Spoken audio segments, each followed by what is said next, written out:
Hello साथीभाइ दिदीबहिनी दाजुभाइदेखि लिएर बच्चादेखि बुढोलाई सबैलाई म मेरो थर्ड ब्लग लिएर उपस्थित भइसकेको छु र अनि आई होप सबै सन्चै हुनुहुन्छ होला। म पनि सन्चै छु, राम्रै छु। अनि हजुरहरूको के छ नयाँ नौलो, खानापिना भयो कि नै, खाजा खानु भयो कि नै, सबै कुरा पछि सोध्छु म।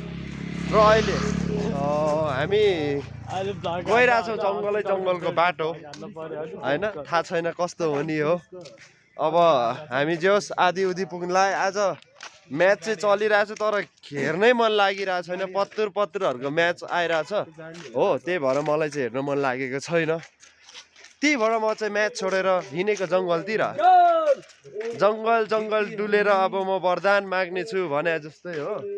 अब राम्रो नराम्रो कस्तो हुन्छ म भ्लग चाहिँ बनाउँछु, हजुरहरूलाई मन परे पनि मन नपरे पनि। अब मेरो साथीहरू चाहिँ यहाँ के गरिरहेछ हेर्नु ल, फेरि उनीहरू पुरा यस्तो दिइरहेछ कि फेरि हो,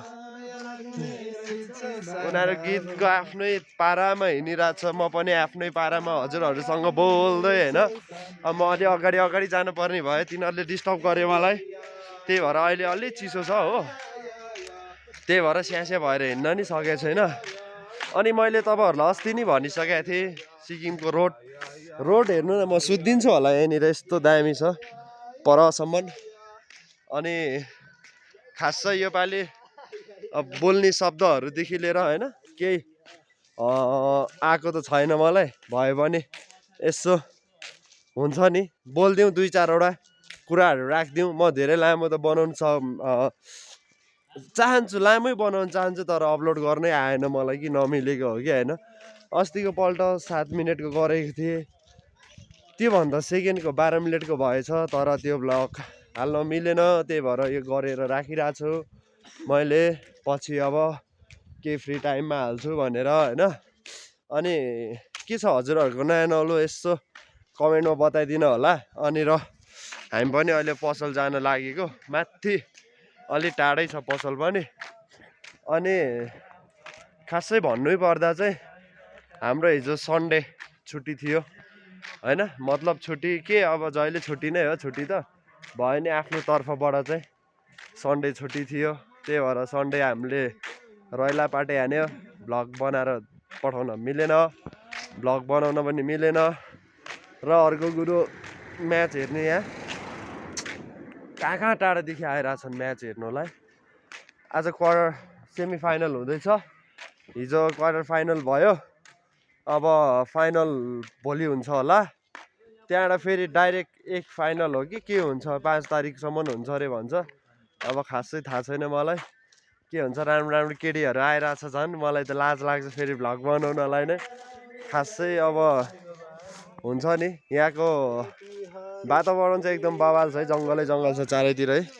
अब मेरो ब्याट्री पनि लो भइसकेछ, खासै स्टोरेज पनि छैन है मसित, स्टोरेज पनि भ्याइसकेको छ।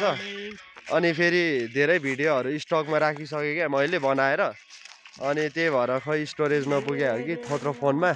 अब त्यही हो, खासै अझैभरि हुन्छ नि चिसो लास्टै बढिरहेछ यसतिर, चिसो नि अति नै चिसो रहेछ। अनि सिक्किममा चाहिँ फेरि सबैजना राम्रो हुनुहुँदो रहेछ, राम्रो छन् पनि, मलाई नि मन पर्यो।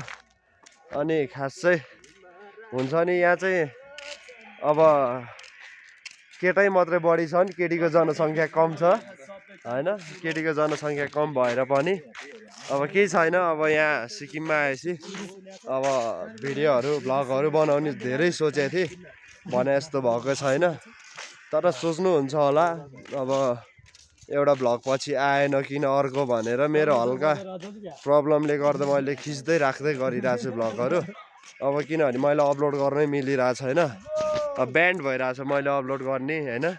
अब किन हो धेरै अब भ्लग बनाउनु थाल्यो भनेर ब्यान्ड भएको होला, अब त्यो चाहिँ नसोचिदिनु होला। कमसेकम हेरेर यसो लाइक कमेन्ट होइन सेयर गरिदिनु होला। त्यति भन्दै अहिलेको आजको भ्लग यहीँनिर अन्त्य गर्न चाहन्छु म, धेरै लामो भइसकेको छ भ्लग पनि। ल त हेभ अ गुड डे सबैलाई, बाई बाई।